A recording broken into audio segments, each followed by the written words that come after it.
We'll start today with comparing some properties of Doppler effect of sound and light. So there are few common properties and there are few differences. तो जो sound के case में Doppler effect हम experience करते हैं, for example as I told you, imagine you standing on a railway platform, the train is approaching you, it is blowing horn, the apparent frequency as you hear is greater than actual frequency, and when the same train passes by, it crosses you, the apparent frequency becomes less than actual frequency. तो यहाँ पे basically there is change in frequency. Same is true with light. और आपको पता होगा, मैंने बताया भी था कि when you have a photon, for example, आपके पास एक लाइट है जिसका वेवलेंथ इज अराउंड 5000 6000 ऐसा कुछ बताया था मैंने, ग्रीन कलर का लाइट है 5000 एंगस्ट्रॉम का, ऐसा कुछ बताया था मैंने. और the source which is emitting, नहीं याद होगा तो याद दिला देता हूं, the source which was emitting the photon, तो ये सोर्स ऑफ लाइट है and you have this wave emitted by the source. There is an observer standing here, and if the source is moving away, source जब away move होता है तो crest to crest distance बढ़ जाता है, तो there is increase in the wavelength. तो ये जो wavelength है जो पहले 5000 था अब 5000 से ज्यादा दिखेगा, तो उसको हमने बोला था रेड शिफ्ट, क्योंकि 5000 से ज्यादा मतलब it is shifting toward red colour, तो इसको हमने बोला था रेड शिफ्ट. करेक्ट. वेवलेंथ बढ़ना मतलब फ्रीक्वेंसी कम होना. तो in a way you can say when the source is moving away frequency decreases, मतलब there is change in frequency. तो जो रियल फ्रीक्वेंसी है वो और जो मेजर्ड फ्रीक्वेंसी है वो, these two will be different. Similarly if the source is moving towards, तो even in that case there will be change in frequency, change in apparent frequency. So there are few common things to light में या फिर in case of sound wave. So whenever there is relative motion between listener or observer and the source of sound or light, the recorded frequency मतलब frequency measured by the observer or listener is different than the real frequency which is emitted frequency. तो ये दोनों ही cases में, sound wave और light के case में, ये कॉमन प्रॉपर्टी है डॉपलर इफेक्ट, राइट. तो both cases, even in case of light you will measure a frequency which is not equal to real frequency. Clear, simple. उसके बाद आपको पता है अगर रिलेटिव अप्रोच है, रिलेटिव अप्रोच मतलब या तो लिसनर सोर्स के पास आ रहा है या सोर्स लिसनर के पास आ रहा है या दोनों एक दूसरे को अप्रोच कर रहे हैं, तो इस केस में एपरेंट फ्रीक्वेंसी मतलब recorded frequency is greater than emitted. तो recorded frequency is higher if there is relative approach, दोनों केसेस में, चाहे वो लाइट वेव हो चाहे वो साउंड वेव हो. और अगर लिसनर दूर जा रहा है या सोर्स दूर जा रहा है या दोनों दूर जा रहे हैं, तो इस केस में recorded frequency is less than emitted frequency. So recorded frequency is lower if there is relative recede. Recede मतलब moving away, right? तो जब distance बढ़ जाता है तब. अब before we go to fourth point, you must know one thing. हमने अभी तक डॉपलर इफेक्ट के जो भी फॉर्मूला डिराइव किए हैं, they are under the assumption that the velocities of sound source या फिर light source and the velocity of listener or observer, they are in the same direction. तो अगर आपको याद होगा तो what we have assumed, हमने बोला था कि source दूर जाएगा या पास में आएगा और observer या listener भी या पास में आएगा या दूर जाएगा, but they are moving along the same straight line. ये हमारा अजम्पशन था. तो जो भी फॉर्मूला हमने डिराइव किए, total 6, we have derived 2 and noted down extra 4, तो टोटल 6. दीज फॉर्मूलाज, ये फॉर्मूला सारे के सारे अंडर द अजम्पशन है वेलोसिटी का डायरेक्शन, दोनों का, सोर्स का और ऑब्जर्वर का is along the same line, right, same line. But imagine normally क्या होता है, नॉर्मली ऐसा होता है, रियल लाइफ से एक एग्जांपल लेते हैं. You are standing on the side of road, आपको रोड क्रॉस करना है, राइट. फिर आप रोड क्रॉस करने के लिए यू स्टार्ट वॉकिंग. तो what is happening is, for example if this is the road and you are somewhere over here, you start walking and then there is a vehicle which is passing by. आप जैसे चलना start किए, ये horn blow करेगा, right, हाँ, उसको उड़ाना नहीं है आपको, तो हॉर्न ब्लो करना चाहिए, वैसे आइडियली करना चाहिए. तो source is traveling along let us say x-axis. So source is traveling along x-axis, whereas your direction of motion was along y minus y जो भी होगा. So in this case you cannot directly apply the formulas that we have derived, क्योंकि उसमें assumption क्या था, direction of motion is the same, right. तो अब जो fourth property है, fourth property, common property of Doppler effect of sound and light, what they are telling you is, पहले अच्छे से पढ़ लो what they are telling you. If velocities of source and observer are not along the same line, their respective components along the line joining them should be chosen for longitudinal Doppler effect. मतलब basically वो आपको ऐसा बोल रहे हैं, वो भी example से देता हूं मैं. Let us take an example. Imagine you have, अभी आपने देखा होगा जंक्शन पे, जंक्शन मतलब where many roads meet, right? तो you must have seen, मान लो ये एक रोड है, this is a road, and of course यहाँ से एक दूसरा रोड आ रहा है. ऐसा भी ले सकते हो, ऐसा ले सकते हो, पैरेलल भी ले सकते हो, doesn't matter really, okay? So what I'll do is, instead of showing everything, I'll just show the motion of listener and the motion of source. तो मान लो कि source ऐसा जा रहा है, it is going at some angle, some particular angle, I am not writing angle here, and you have listener which is going at this angle. So they are moving in the same plane but not along the same line.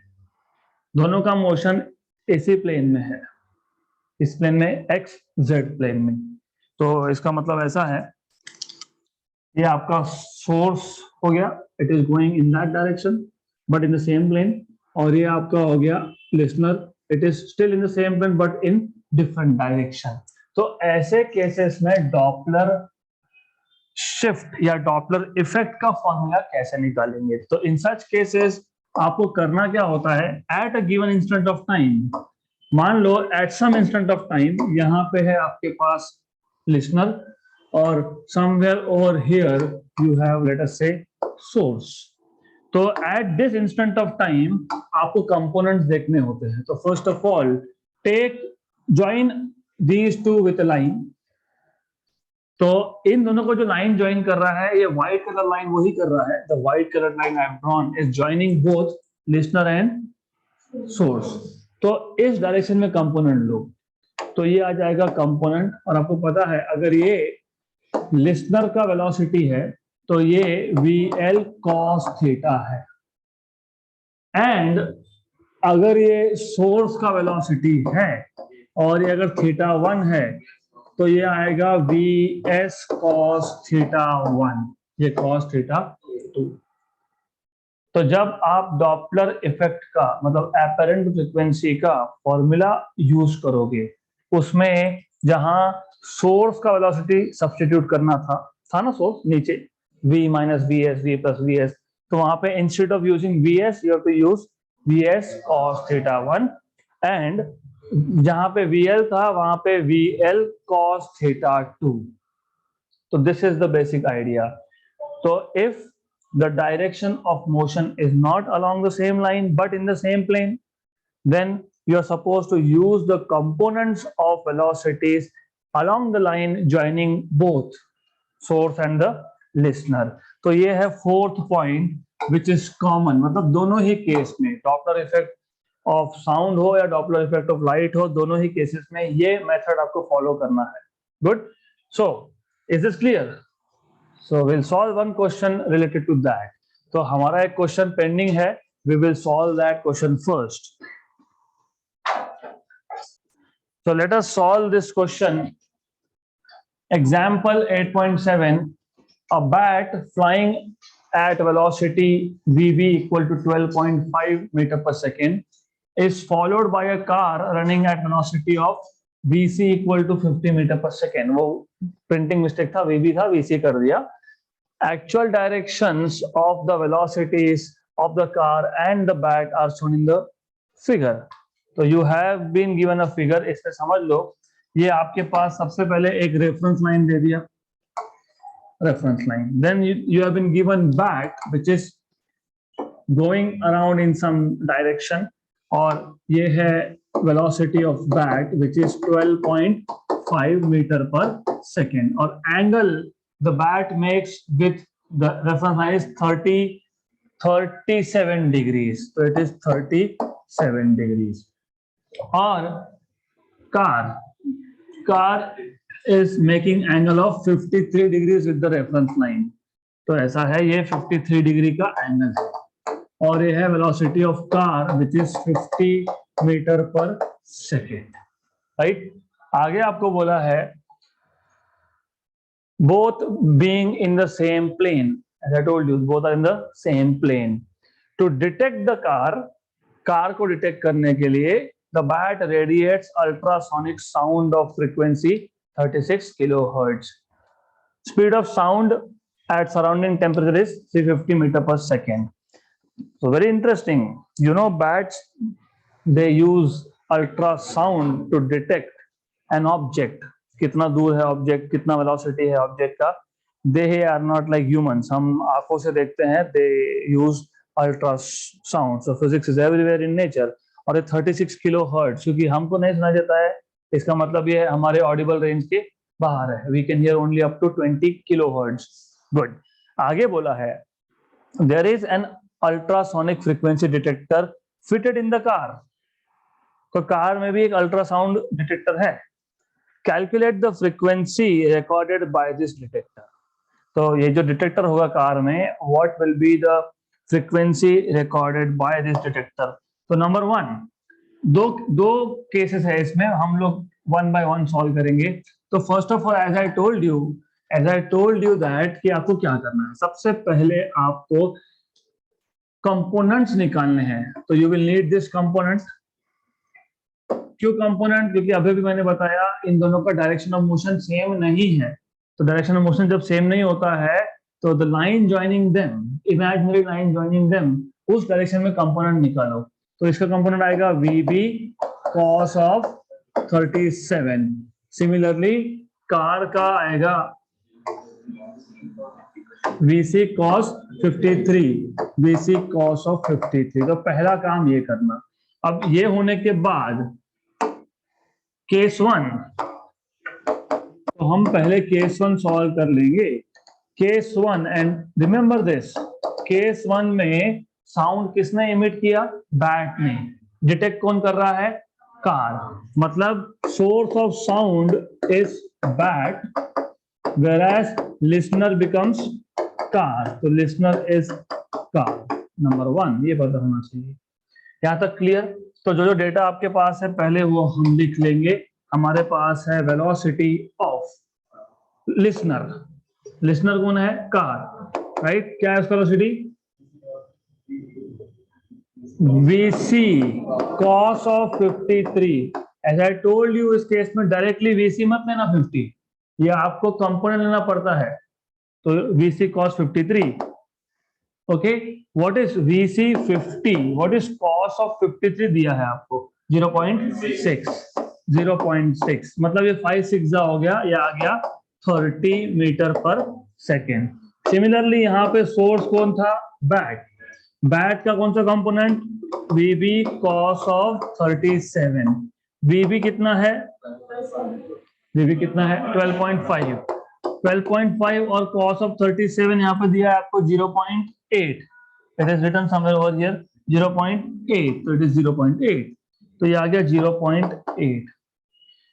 25 8 जा 1200, right? So 12.58 जा is 100, right? 12.58 जा अगर 100 है तो 12.5 into 0.8 is 10. तो ये आ जाएगा आपके पास 10. This is 10.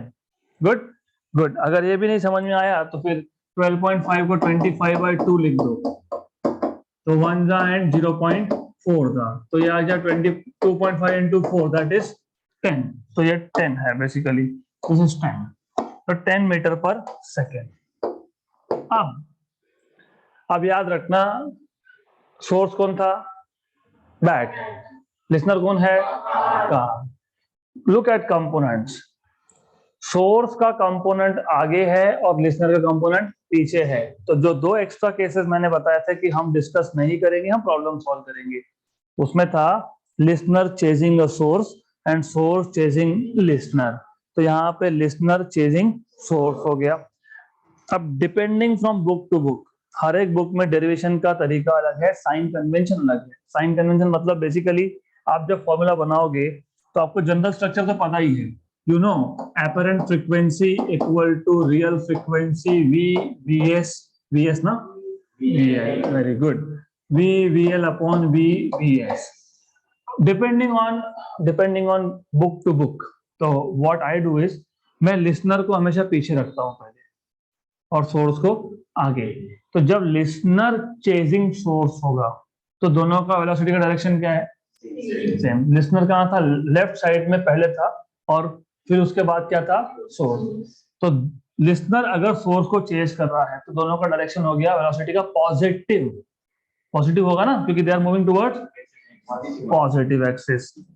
तो मैं याद रखने के लिए ऐसा करता. Good, just to remember. Fine, good. तो लिसनर हमेशा लेफ्ट में रहेगा और सोर्स हमेशा राइट में रहेगा. तो if listener is chasing the source, और थोड़ा और डिटेल देखना है आपको तो सुनेगा तो लिसनर, तो यहाँ पे आएगा कार, और जो इमिट करेगा वो था बैट. सिंपल. बैट ने कितना इमिट किया? 36 किलो हर्ट्ज. तो मैं किलो हर्ट्ज को मैं किलो में ही रख रहा हूँ, 10³ नहीं कर रहा हूँ. Why? Because final answer kilo hertz में लिख देंगे, कि जो भी आएगा वो देखते हैं. V प्लस VL, V कितना दिया है? 350. इफ यू सी, उन्होंने क्लियर कट मेंशन किया है कि speed of sound at that temperature of the surrounding is 350 metre per second. Plus VL कितना है इस केस में? 30. तो प्लस 30 अपॉन 350 प्लस VS कितना आया? 10. तो प्लस 10. तो ये आ गया 36, ये आ गया 380 अपॉन 360. 0 0 गया, 36 गया, तो आपके पास आ गया 38 kilo hertz. 38 kilo hertz, right? होना भी चाहिए था. क्यों होना चाहिए था? It is overall, if you remember मैंने बताया था कि यहाँ पे अपरेंट फ्रीक्वेंसी ओरिजिनल से ज्यादा है या कम है, डिपेंड करेगा वेलोसिटीज पे. आप देख रहे हो यहाँ पे सोर्स का वेलोसिटी 10 मीटर पर सेकेंड है, लिसनर का 30 मीटर पर सेकेंड है. मतलब ओवरऑल लिसनर जो है वो फास्ट जा रहा है, मतलब वो अप्रोच कर रहा है, डिस्टेंस कम होगा. तो डिस्टेंस कम होगा तो फ्रीक्वेंसी बढ़ेगा. तो 36 का 38 हो गया, करेक्ट आंसर. गुड. तो ओवरऑल डिस्टेंस शुड डिक्रीज. तो ओवरऑल डिस्टेंस डिक्रीज ही होगा, इसका 30 metre per second and source का 10 मीटर पर सेकेंड. ये पार्ट 1 खत्म. पार्ट टू में आपको बोला है the ultrasonic waves radiated by the bat are reflected by the car. तो यही जो अल्ट्रासोनिक वेव्स थे, यही वेव्स कार से रिफ्लेक्ट होके आ रहे हैं, और इसी रिफ्लेक्टेड रेस को, वेव्स को bat is detecting. The bat detects this waves and from the detected frequency it knows about the speed of the car. Calculate the frequency of the reflected waves as detected by the bat. मतलब अभी इसका जो case 2 आएगा, इसके case 2 में conditions उल्टे हो जाएंगे। अब सोर्स कौन बन जाएगा? Car will become source. आपको पता है ये क्या इमिट कर रहा है? 38 kilohertz. And listener will be bat and bat will become listener. अब इस केस में उल्टा हो गया। पहले क्या था? Listener chasing source. अब उल्टा हो गया, सोर्स चेजिंग लिसनर। सोर्स मैंने कहाँ रखा था? राइट साइड में, और लिसनर कहाँ रखा था? लेफ्ट में। तो अब चेजिंग कौन चेज कर रहा है? सोर्स। किसको कर रहा है? लिसनर को। तो दोनों का डायरेक्शन ऑफ वेलोसिटी क्या है? Minus minus. Okay, negative and negative. तो you can guess if source is chasing listener, तो इस केस में apparent frequency is equal to real frequency V minus VL upon V minus VS, right? But be little careful because I am telling you again and again, ये questions easy है provided you don't mess up with things. First of all, who is listening? Bat. तो apparent frequency किसका? Bat. Emit किसने किया? Car. Good. तो यहाँ पे VL is velocity of listener. Listener कौन है? Bat है, right? तो यहाँ पे कंपोनेंट्स उल्टे होने वाले हैं। यहाँ पे लिसनर कौन था पहले केस में? कार। अब कौन है? बैट। तो ये आ जाएगा VB cos of 37। मतलब जो 10 आपने लिखा था वो 10 अभी यहाँ पे आएगा। और यहाँ पे VS मतलब सोर्स कौन है? Car. VC cos of 53, 30 metre per second. नहीं तो कभी कभी जल्दबाजी में उल्टा लिख दोगे, गए, राइट? तो कौन लिसनर है, कौन सोर्स है, डायरेक्शन क्या है, ये सारा आपको साथ में लेके चलना पड़ेगा data, and only then you can solve. तो once you know this you are done, because अभी तो इजी है। V कितना था? 350। VL कितना आया आपके पास? 10। ओके, उसके बाद 350 प्लस कितना? 30 और माइनस 30, और ये 38 किलो हर्ट्ज। तो यहाँ पे माइनस लिखोगे, दिस इज माइनस। फाइन। तो ये आपको मिलेगा 340 upon 320 into 38 kilo hertz. Good. तो first of all 0 0 taken care of. Then this is of course 16, 17, 8, 19, 19 into 17, 17 20 जा 340 होता है। हमको 17 19 जा करना था, हमने 17 20 जा कर लिया। 340 में 17 एक्स्ट्रा है, 17 माइनस करो, 323 by 8, 40 पॉइंट समथिंग। तो 40 पॉइंट समथिंग आएगा यहाँ पे किलो हर्ट्ज। तो एग्जैक्ट आंसर अगर आप चेक करो तो I think it is 40.37। So it turns out to be 40.37 kilohertz. So this is how you are supposed to solve this question.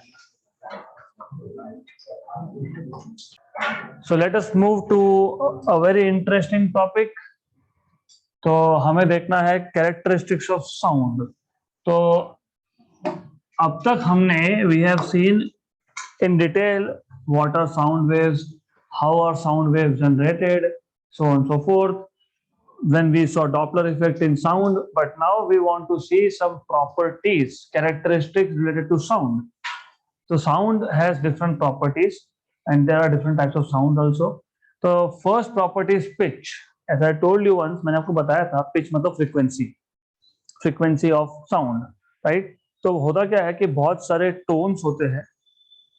Tone मतलब like a word, same word, but generated with different frequencies. For example, real life example, you see, for example, if I say hello, वैसे ही अगर कोई लड़की hello बोल रही है तो the same word but the frequency is different, right. तो इसको हम बोलते हैं श्रिलनेस और ग्रेवनेस। ग्रेव का लिटरल मतलब होता है डेड। डेड मतलब उसमें फ्रीक्वेंसी का डेप्थ ज्यादा है, फ्रीक्वेंसी का डेप्थ ज्यादा है मतलब वो लो फ्रीक्वेंसी है। तो when a man, right, says a word, it's normally you see low frequency, flat बोलते हैं उसको, राइट, फ्लैट नोट ऐसा भी बोलते हैं बहुत बार, फ्लैट टोन, सेम वर्ड। तो if a man is speaking the same word has thick sound, so it has thick sound basically, उसको आप ग्रेव भी बोलते हो, जैसे एज आई टोल्ड ग्रेव मतलब बेसिकली डेड, उसका डेप्थ ज्यादा होता है, वो लो फ्रीक्वेंसी है, सेम वर्ड। तो यहाँ पे याद रखना, अब ये प्रॉपर्टी हमको क्यों देखना है, because as I told you same word but two different sound sources, right? So you may have two different sound sources saying the same thing, same words. अब एक ने वो जो वर्ड बोला उसका साउंड जो था वो थिक साउंड मतलब लो फ्रीक्वेंसी था, राइट। और वही same word if a women is saying it is basically high frequency and that is thin sound, होता है ना नॉर्मली फीमेल्स का साउंड थोड़ा थिन होता है, राइट, सॉफ्ट साउंड होता है, और हमारा होता है थोड़ा सा हार्ड। हार्ड मतलब थिक मतलब लो फ्रीक्वेंसी होता है basically. I am not saying loudness, ये फ्रीक्वेंसी की बात है, loudness is other way round, okay. तो do not go into wrong comparison. And well by the way, so pitch basically depends on the frequency. तो pitch is a parameter which differentiates, देखो ये light जैसा नहीं है, क्योंकि light के case में चीजें बहुत सिंप्लीफाइड है, ये साउंड है।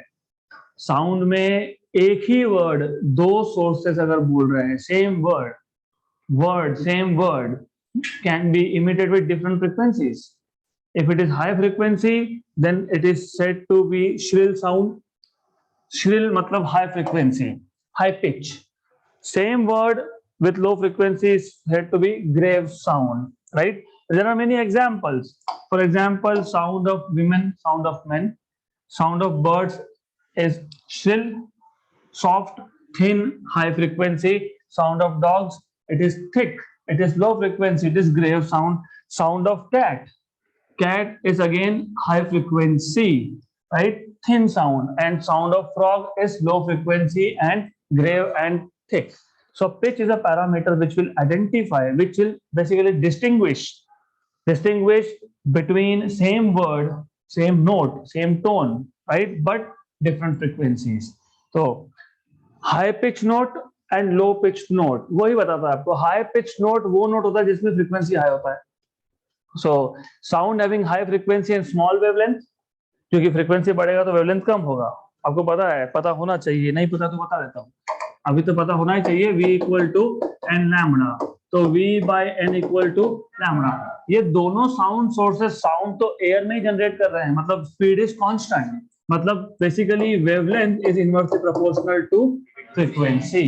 तो high frequency means small wavelength and low frequency means large wavelength. तो you need to know this when you say, ये जब आप बात करते हो यहाँ पे high pitched note, high pitched note मतलब a note having high frequency, small wavelength. Low pitched note मतलब low frequency and high wavelength.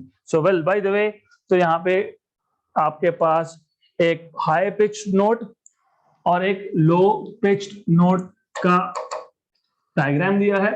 As you know, high pitched note, high frequency, small wavelength, तो you see crest to crest distance is small, और यहाँ पे crest to crest distance is larger, but see amplitude is the same। मतलब यहाँ पे दोनों का loudness मतलब साउंड एनर्जी में कोई डिफरेंस नहीं है। डिफरेंस किसमें है? फ्रीक्वेंसीज में। नोट भी सेम है, same note, but only change is in wavelength मतलब फ्रीक्वेंसी में। एम्पलीट्यूड भी सेम है, और एम्पलीट्यूड डिसाइड करता है what is the energy. You remember intensity is proportional to square of amplitude. Intensity मतलब एनर्जी बेसिकली, राइट? तो this is the first characteristics there are three properties which you need to know. उसमें से पहला था pitch, right? And then next is loudness. So loudness is nothing but energy, sound energy. So for example, if you increase the volume of a speaker, right, उसको आप बोलते हो amplifier basically general use में, but what you do is you increase the amplitude. और देखो याद रखना, pitch ये कैरेक्टरिस्टिक्स दो साउंड सोर्सेस को डिफरेंशिएट करता है, डिस्टिंग्विश करता है. लाउडनेस ये सेम सोर्स का भी हो सकता है. फॉर एग्जाम्पल, पहले आप टेलीविजन देख रहे थे, स्पीकर से आवाज कम आ रहा था, and you increase volume. Did you change the source of sound? No. Did you change the wavelength? No. Did you change the frequency? No. What you have changed is only amplitude. So देखो, you see, पहले case में on the left hand side, there is written here quieter sound. Quieter sound मतलब low sound, loudness कम है, और amplitude कम होगा तो loudness कम ही होगा, क्योंकि energy of sound wave or any wave depends on amplitude. Smaller the amplitude means it is less loud ना. loudness का मतलब energy कम है basically. or if you have more amplitude, that will correspond to louder sound. And if you check in both the cases, wavelength is same. Good. So now you know, when you increase volume of your television set or of speaker, increasing the volume means increasing the amplitude, and decreasing the volume will mean decreasing the amplitude. Simple. Then last property, quality. इसको timber भी बोलते हैं, by the way. It's also called as timber. पहले समझ लो आप. What it means is, देखो ऐसा है, for example, let us take two sound sources. Let us take a guitar and let us take a dhol, like a drum, right? Imagine ये दोनों sound sources, और जैसे पिच दो sound sources को compare करता है, ये क्वालिटी भी दो साउंड सोर्सेस को कंपेयर करता है, नॉट सिंगल सोर्स. इमेजिन हमारे पास एक गिटार है, दूसरा ढोल है. Both of this are generating same wavelength, मतलब same frequency and same amplitude. तो दोनों ही केसेस में, both the cases, they are generating sound waves of same frequency, 10 hertz and 10 hertz. मैंने एग्जांपल के लिए लिख के रखा है यहाँ पे. They are generating the same wavelength, क्योंकि फ्रीक्वेंसी सेम होगा तो वेवलेंथ भी सेम होगा. But amplitude is also the same, right? But even then you hear different sounds. ये आप आंखें बंद करके भी बता सकते हो कि कौन सा साउंड गिटार से आ रहा है और कौन सा साउंड ढोल से आ रहा है या फिर फ्लूट से आ रहा है.